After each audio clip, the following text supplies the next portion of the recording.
Hello student, education 24 में आपका स्वागत है। आज के इस वीडियो में मैं आपको बीए फर्स्ट ईयर के सेकेंड सेमेस्टर में आपका जो सब्जेक्ट है साइकोलॉजी यानी कि मनोविज्ञान, उसके अंदर कौन कौन से क्वेश्चन आने वाले हैं, इस वीडियो के अंदर मैं आपको आने वाले क्वेश्चन के बारे में बताऊंगा। सो आप इस वीडियो को ध्यान से देखिएगा ताकि आपको आने वाले क्वेश्चन के बारे में अच्छे से पता चल सके। और जो भी स्टूडेंट बीए फर्स्ट ईयर के अंदर है, जिनका सेकेंड सेमेस्टर का एग्जाम चल रहा है या फिर सेकेंड सेमेस्टर का एग्जाम होने वाला है, वो लोग कमेंट करके जरूर बताएं कि नेक्स्ट क्वेश्चन पेपर उनको किस सब्जेक्ट के ऊपर चाहिए, ताकि आपके कमेंट के अनुसार मैं आपको क्वेश्चन पेपर दे सकूं। तो आइए बिना किसी देरी के हम लोग शुरू करते हैं और साइकोलॉजी के अंदर जो भी क्वेश्चन आने वाले हैं उन आने वाले क्वेश्चन के बारे में स्टेप बाय स्टेप जानते हैं। तो यहाँ पे सबसे पहले हम लोग अति लघु उत्तरीय प्रश्नों के बारे में जानेंगे। तो अति लघु उत्तरीय प्रश्नों में पहले प्रश्न की बात की जाए तो यहाँ पे आपका पहला प्रश्न दिया हुआ है, प्रक्षेपी प्रविधियों की प्रमुख विशेषताएं बताइए। पहला प्रश्न कह रहा है जो प्रक्षेपी प्रविधि है, यहाँ पे आपको प्रक्षेपी प्रविधि की प्रमुख विशेषताएं बताना है। अब अगली क्वेश्चन की बात की जाए तो यहाँ पे आपका दूसरा क्वेश्चन दिया हुआ है, व्यक्तिगत बुद्धि परीक्षण को स्पष्ट कीजिए। दूसरा क्वेश्चन कह रहा है जो व्यक्तिगत बुद्धि परीक्षण है, यहाँ पे आपको व्यक्तिगत बुद्धि परीक्षण को स्पष्ट करना है। अगली क्वेश्चन की बात की जाए तो यहाँ पे आपका तीसरा क्वेश्चन दिया हुआ है, परीक्षण विश्वसनीयता क्या है। तीसरा क्वेश्चन कह रहा है कि परीक्षण विश्वसनीयता क्या है, यहाँ पे आपको परीक्षण विश्वसनीयता के बारे में बताना है। अगली क्वेश्चन की बात की जाए तो यहाँ पे आपका चौथा क्वेश्चन दिया हुआ है, रेखीय सहसंबंध को स्पष्ट कीजिए। चौथा क्वेश्चन कह रहा है जो रेखीय सहसंबंध है, यहाँ पे आपको रेखीय सहसंबंध के बारे में बताना है। अब अगले क्वेश्चन की बात की जाए तो यहाँ पे आपका पांचवा क्वेश्चन दिया हुआ है, ग्राफ के लाभ बताइए। पांचवा क्वेश्चन कह रहा है जो ग्राफ है उसके क्या लाभ हैं, यहाँ पे आपको ग्राफ के लाभ बताना है। अब अगले क्वेश्चन की बात की जाए तो यहाँ पे आपका छठा क्वेश्चन दिया हुआ है, सरलीकृत आवृत्ति बहुभुज क्या है। छठा क्वेश्चन कह रहा है जो सरलीकृत आवृत्ति बहुभुज है, यहाँ पे आपको सरलीकृत आवृत्ति बहुभुज के बारे में बताना है। अब अगले क्वेश्चन की बात की जाए तो यहाँ पे आपका सातवां क्वेश्चन दिया हुआ है, रेखा चित्रों के प्रकार बताइए। सातवां क्वेश्चन कह रहा है जो रेखा चित्र हैं कितने प्रकार के होते हैं, यहाँ पे आपको रेखा चित्रों के प्रकार बताना है। अब अगले क्वेश्चन की बात की जाए तो यहाँ पे आपका आठवां क्वेश्चन दिया हुआ है, आवृत्ति वितरण के चरण बताइए। आठवां क्वेश्चन कह रहा है जो आवृत्ति वितरण है उसके कौन कौन से चरण हैं, यहाँ पे आपको आवृत्ति वितरण के चरण बताना है। अब अगले क्वेश्चन की बात की जाए तो यहाँ पे आपका नवा क्वेश्चन दिया हुआ है, मनोविज्ञान में सांख्यिकी के उपयोग बताइए। नवा क्वेश्चन कह रहा है जो मनोविज्ञान है, यहाँ पे आपको मनोविज्ञान में सांख्यिकी के उपयोग बताना है। अब अगले क्वेश्चन की बात की जाए तो यहाँ पे आपका 10वां क्वेश्चन दिया हुआ है, सांख्यिकी की विशेषताएं बताइए। 10वां क्वेश्चन कह रहा है जो सांख्यिकी है, यहाँ पे आपको सांख्यिकी की विशेषता बताना है। अब अगले क्वेश्चन की बात की जाए तो यहाँ पे आपका 11वां क्वेश्चन दिया हुआ है, निर्दर्शन की दो विशेषताएं बताइए। 11वां क्वेश्चन कह रहा है जो निर्दर्शन है, यहाँ पे आपको निर्दर्शन की दो विशेषताएं बताना है। अब अगले क्वेश्चन की बात की जाए तो यहाँ पे आपका 12वां क्वेश्चन दिया हुआ है, उपकल्पना की सीमाएं बताइए। 12वां क्वेश्चन कह रहा है जो उपकल्पना है, यहाँ पे आपको उपकल्पना की सीमाएं बताना है। अब अगले क्वेश्चन की बात की जाए तो यहाँ पे आपका 13वां क्वेश्चन दिया हुआ है, चरों के नियंत्रण का क्या महत्व है। 13वां क्वेश्चन कह रहा है जो चरों के नियंत्रण है उसका क्या महत्व है, यहाँ पे आपको चरों के नियंत्रण का महत्व बताना है। अब अगले क्वेश्चन की बात की जाए तो यहाँ पे आपका 14वां क्वेश्चन दिया हुआ है, पद्धति से आप क्या समझते हैं। 14वां क्वेश्चन कह रहा है जो पद्धति है उससे आप क्या समझते हैं, यहाँ पे आपको पद्धति के बारे में बताना है। अब अगले क्वेश्चन की बात की जाए तो यहाँ पे आपका 15वां क्वेश्चन दिया हुआ है, परीक्षण की विशेषताएं बताइए। 15वां क्वेश्चन कह रहा है जो परीक्षण है उसकी क्या विशेषता है, यहाँ पे आपको परीक्षण की विशेषता बताना है। अब अगले क्वेश्चन की बात की जाए तो यहाँ पे आपका 16वां क्वेश्चन दिया हुआ है, मापन क्या है। 16वां क्वेश्चन कह रहा है कि मापन क्या है, यहाँ पे आपको मापन के बारे में बताना है। तो टोटल आपके 16 क्वेश्चन हो गए जो आपसे अति लघु उत्तरीय प्रश्न में पूछे जाएंगे। अब आगे हम लोग लघु उत्तरीय प्रश्नों के बारे में जानेंगे। तो यहाँ पे लघु उत्तरीय प्रश्नों में पहले प्रश्न की बात की जाए तो यहाँ पे आपका पहला प्रश्न दिया हुआ है, परीक्षण के साइकोमेट्रिक्स गुणों पर संक्षिप्त टिप्पणी लिखिए। पहला प्रश्न कह रहा है जो परीक्षण के साइकोमेट्रिक्स गुण हैं, यहाँ पे आपको परीक्षण के साइकोमेट्रिक्स गुणों के बारे में बताना है। अब अगले क्वेश्चन की बात की जाए तो यहाँ पे आपका दूसरा क्वेश्चन दिया हुआ है, मानसिक आयु से आप क्या समझते हैं। दूसरा क्वेश्चन कह रहा है जो मानसिक आयु है उससे आप क्या समझते हैं, यहाँ पे आपको मानसिक आयु के बारे में बताना है। अब अगले क्वेश्चन की बात की जाए तो यहाँ पे आपका तीसरा क्वेश्चन दिया हुआ है, प्रोडक्ट मोमेंट विधि की विशेषताएं बताइए। तीसरा क्वेश्चन कह रहा है जो प्रोडक्ट मोमेंट विधि है, यहाँ पे आपको प्रोडक्ट मोमेंट विधि की विशेषता बताना है। अब अगले क्वेश्चन की बात की जाए तो यहाँ पे आपका चौथा क्वेश्चन दिया हुआ है, अनुस्थिति क्रम सहसंबंध गुणांक की गणना बताइए। चौथा क्वेश्चन कह रहा है जो अनुस्थिति क्रम सहसंबंध गुणांक है, यहाँ पे आपको अनुस्थिति क्रम सहसंबंध गुणांक के बारे में बताना है। अब अगले क्वेश्चन की बात की जाए तो यहाँ पे आपका पांचवा क्वेश्चन दिया हुआ है, बहुलक की उपयोगिता बतलाइए। पांचवा क्वेश्चन कह रहा है जो बहुलक है उसकी क्या उपयोगिता है, यहाँ पे आपको बहुलक की उपयोगिता बताना है।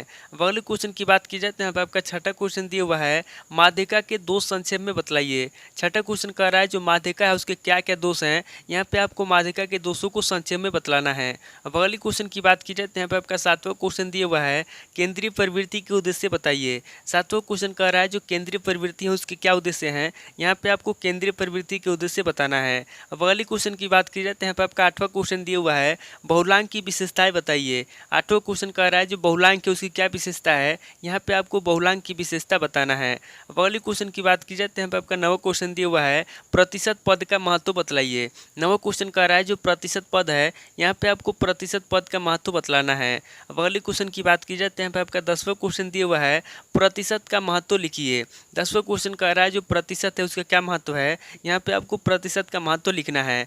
अब अगली क्वेश्चन की बात की जाए तो यहाँ पे आपका 11वां क्वेश्चन दिया हुआ है, संचयी प्रतिशत वक्र की उपयोगिता का वर्णन कीजिए। 11वां क्वेश्चन कह रहा है जो संचयी प्रतिशत वक्र है उसकी क्या उपयोगिता है, यहाँ पे आपको संचयी प्रतिशत वक्र की उपयोगिता का वर्णन करना है। अब अगली क्वेश्चन की बात की जाए तो यहाँ पे आपका 12वां क्वेश्चन दिया हुआ है, बारंबारता आवृत्ति वितरण तालिका की उपयोगिताएं बताइए। 12वां क्वेश्चन कह रहा है जो बारंबारता आवृत्ति वितरण तालिका है यहाँ पे आपको बारंबारता आवृत्ति वितरण तालिका के बारे में बताना है। अब अगली क्वेश्चन की बात की जाए तो यहाँ पे आपका 13वां क्वेश्चन दिया हुआ है, प्रसार गुणक निकालने का सूत्र बताइए। 13वां क्वेश्चन कह रहा है जो प्रसार गुणक निकालने का सूत्र है यहाँ पे आपको प्रसार गुणक निकालने का सूत्र बताना है। अब अगली क्वेश्चन की बात की जाए तो यहाँ पे आपका 14वां क्वेश्चन दिया हुआ है, चतुर्थांश विचलन क्या है, इसके गुण दोष एवं गणना विधि का वर्णन कीजिए, इसका प्रयोग कब करना चाहिए। 14वां क्वेश्चन कह रहा है कि चतुर्थांश विचलन क्या है, यहाँ पे आपको सबसे पहले चतुर्थांश विचलन के बारे में बताना है। उसके बाद आगे आपको ये बताना है कि इसके गुण क्या है, दोष क्या है और इस विधि का वर्णन करना है और ये भी बताना है कि इसका प्रयोग कब करना चाहिए। अब अगले क्वेश्चन की बात की जाए तो यहाँ पे आपका 15वां क्वेश्चन दिया हुआ है, उपकल्पना के गुण दोषों का वर्णन कीजिए। 15वां क्वेश्चन कह रहा है जो उपकल्पना है यहाँ पे आपको उपकल्पना के गुण दोषों के बारे में बताना है। अब अगले क्वेश्चन की बात की जाए तो यहाँ पे आपका 16वां क्वेश्चन दिया हुआ है, क्रमिक स्तर मापने की विशेषताएं बताइए। 16वां क्वेश्चन कह रहा है जो क्रमिक स्तर मापनी है उसकी क्या विशेषता है, यहाँ पे आपको क्रमिक स्तर मापने की विशेषताएं बताना है। तो टोटल आपके 16 क्वेश्चन हो गए जो आपसे लघु उत्तरीय प्रश्न में पूछे जाएंगे। आगे हम लोग दीर्घ उत्तरीय प्रश्नों के बारे में जानेंगे। तो यहाँ पे दीर्घ उत्तरीय प्रश्नों में पहले प्रश्न की बात की जाए तो यहाँ पे आपका पहला प्रश्न दिया हुआ है, मापन के कार्य विशेषता तथा महत्व को संक्षेप में बतलाइए।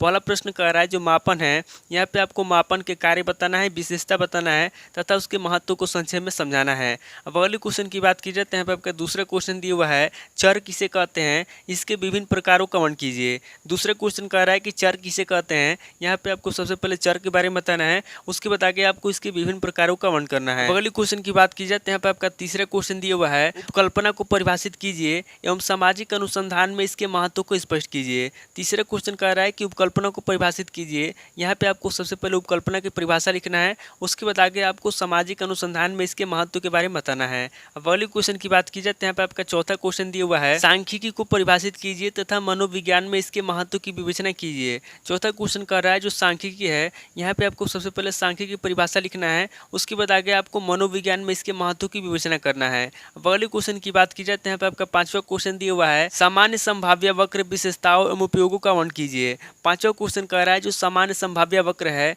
यहाँ पे आपको सबसे पहले सामान्य संभाव्य वक्र की विशेषता बताना है और उसके उपयोगों का वर्णन करना है। अब अगले क्वेश्चन की बात की जाए तो यहाँ पे आपका छठा क्वेश्चन दिया हुआ है, सांख्यिकी में प्राचलिक एवं अप्राचलिक विधियों के अंतर की व्याख्या कीजिए। छठा क्वेश्चन कह रहा है जो सांख्यिकी में प्राचलिक एवं अप्राचलिक विधि है यहाँ पे आपको सांख्यिकी में प्राचलिक विधि तथा अप्राचलिक विधि के बारे में बताना है। अब अगले क्वेश्चन की बात की जाए तो यहाँ पे आपका सातवां क्वेश्चन दिया हुआ है, काई वर्ग परीक्षण की विशेषताएं बताइए। सातवां क्वेश्चन कह रहा है जो काई वर्ग परीक्षण है यहाँ पे आपको काई वर्ग परीक्षण के बारे में बताना है। अब अगले क्वेश्चन की बात की जाए तो यहाँ पे आपका आठवां क्वेश्चन दिया हुआ है, परीक्षण की क्या अवधारणा है, परीक्षण के प्रकारों को स्पष्ट कीजिए। आठवां क्वेश्चन कह रहा है कि परीक्षण की क्या अवधारणा है, यहाँ पे आपको सबसे पहले परीक्षण की अवधारणा बताना है, उसके बाद आगे आपको परीक्षण के प्रकारों को स्पष्ट करना है। अब अगले क्वेश्चन की बात की जाए तो यहाँ पे आपका नवा क्वेश्चन दिया हुआ है, वैधता के स्वरूप तथा प्रकारों का वर्णन कीजिए।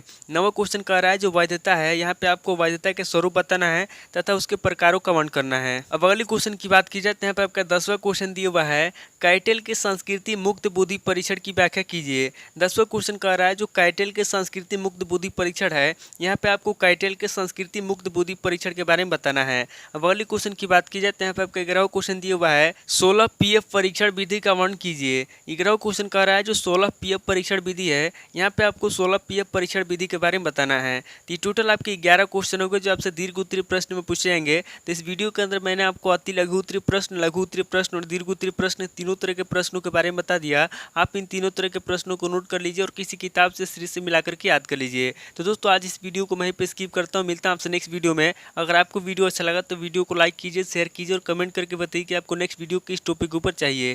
थैंक यू दोस्तों।